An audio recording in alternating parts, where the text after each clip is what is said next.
Brought to you by...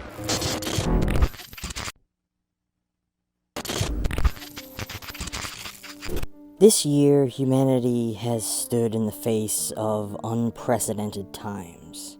With each fading month, we have witnessed the passing of heroes, the tyranny of a power-hungry overlord, the uprising of political and social unrest, and the emergence of a deadly virus that has plunged us into the darkest of days. Since YouTube doesn't like us to refer to it by its true name, I've chosen to just retitle 2020 and all of its faults as the Empire. Because these days we often try to comfort ourselves by remembering back to the days before the dark times. If you're a Star Wars fan, you will enjoy that reference. We have taken blow after blow, dealing with each tragedy in rapid succession, causing us to fear what the future holds. As someone who has, for the most part, been unaffected by the more prominent horrors that have surfaced this year, I can only focus my fears on the loss of the things in life that I hold most dear. When I started Adjust Your Tracking, it was during the early months of the Empire's rise. Even then, I could see the foreboding possibilities of losing the cinematic experience the way that it was meant to be. Since the Empire has gained its footing and proven more resilient than any of us could have expected, we now stand to lose far more ancient and everlasting traditions.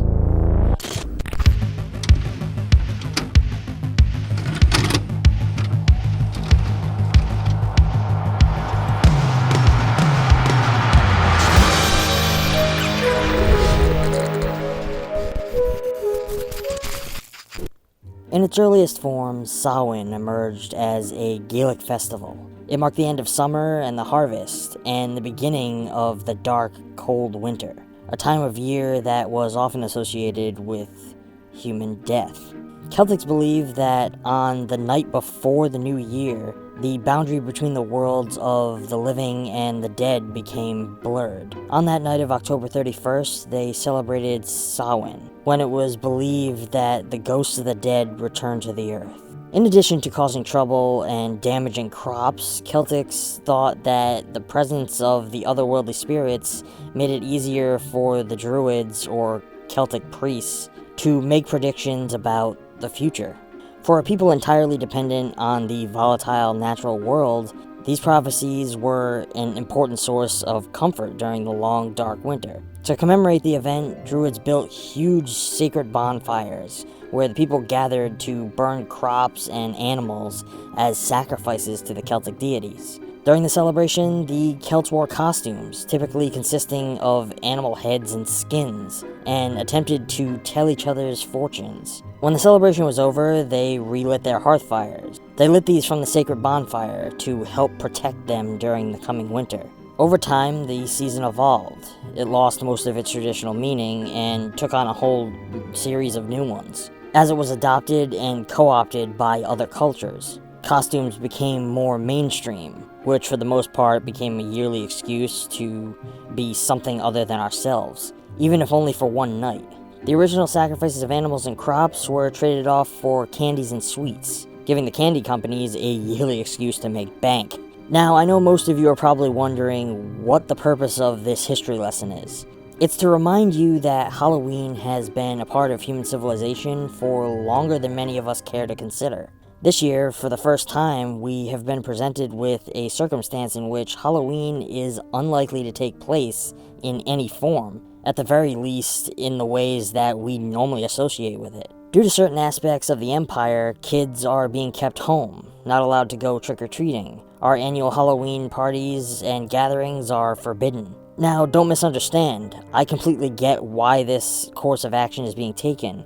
We have to limit our interactions with others in order to have any hope of getting through these trying times.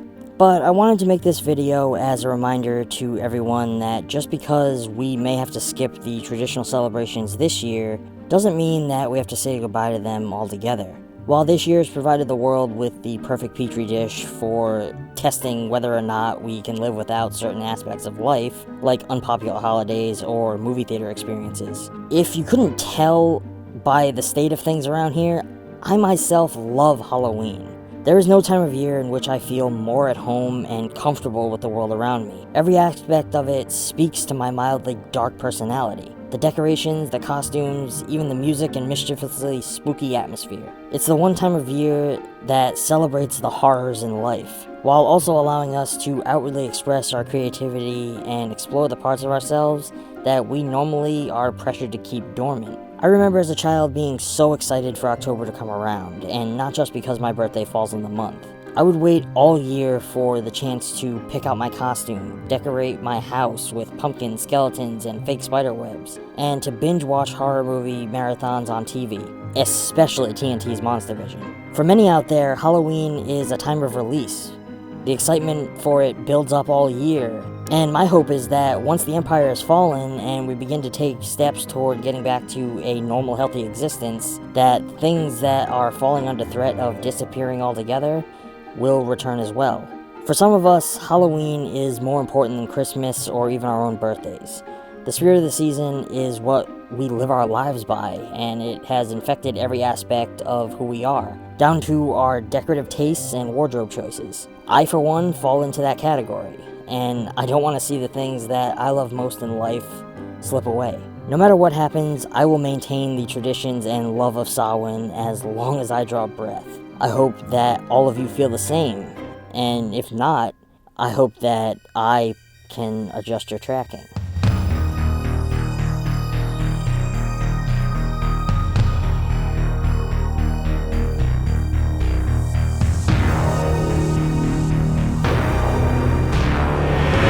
As always, friends, thank you so much for watching. If you like this video, please give it a thumbs up, and if you'd like to see more like it, please consider clicking that subscribe button to stay up to date on all the latest content from ETF.